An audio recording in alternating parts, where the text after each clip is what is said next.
धनमा अब यहाँ तुमने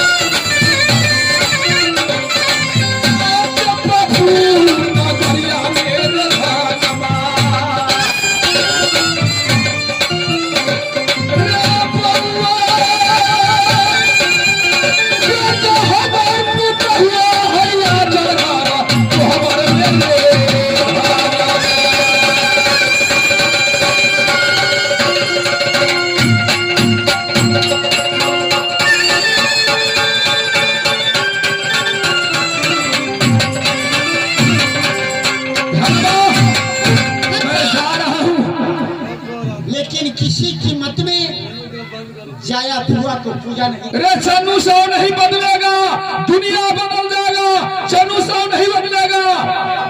ये सतयुग है, ये सतयुग में मैंने जाया को पूजा दूंगा। कल युग आएगा, किसी का पास में 4-5 वाहन होगा, वो सबको सब अपना अपना भाई से पूजा मांगेगा, कहेगा कि कैसा साला चनुआ सा जो अपने बहन को पूजा दे दिया, जो आज हम लोग का बहन तबाह कर रही है, पूजा मांग रही है। ऐसा नहीं होगा। अवतार वाला मूसर है ना मटका। अच्छा फुआ जो है जाया, अच्छा 12 बरस के लड़की बन जाए, अच्छा कभी 60 बरस के बुढ़िया बन जाए, ये बात तो सही है, ये नागिन बन जाए। अच्छा तो अवतार वाला मूसर है ना, अच्छा से कोनिया घाट के गेट पर हम जाए, अच्छा अवतार वाला मूसर लेके खार रहा, अच्छा कहीं फुआ ससुरे जाते ना, अच्छा कि फेच पर मारबे तार वाला मूसर, फुआ के फेच पर लगते, फुआ मर जाते, पूजा लेना छोड़ देते। सही बात है धर्मा, वही करना। तुम यहाँ ड्यूटी करो। रे भागा ला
मेरे भैया जी का नाम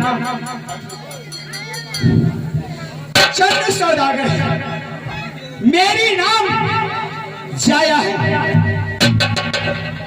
इस समय भैया जी कहे थे कि जाया तुम मेरा बेटा बड़ा लखिंदर के शादी करा दोगी। जैसे मेरा बड़ा लखिंदर बेटा है, जैसे मैं हूँ, जैसे मेरी पत्नी है, उसी तरह के सब होना चाहिए। मैं भैया के सब कहा हुआ पूरा कर दी। तब भैया जी कहे कि तब मैं तुम्हें पूजा दूंगी। आज वही दिन है, बाला लखिंदर घर कोहबर में है। ये चल के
मैं देख रही हूँ धनवा सिपाही जो है,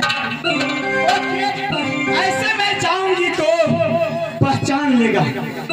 इसके लिए मैं नागिन की रूप बनाकर जाऊंगी।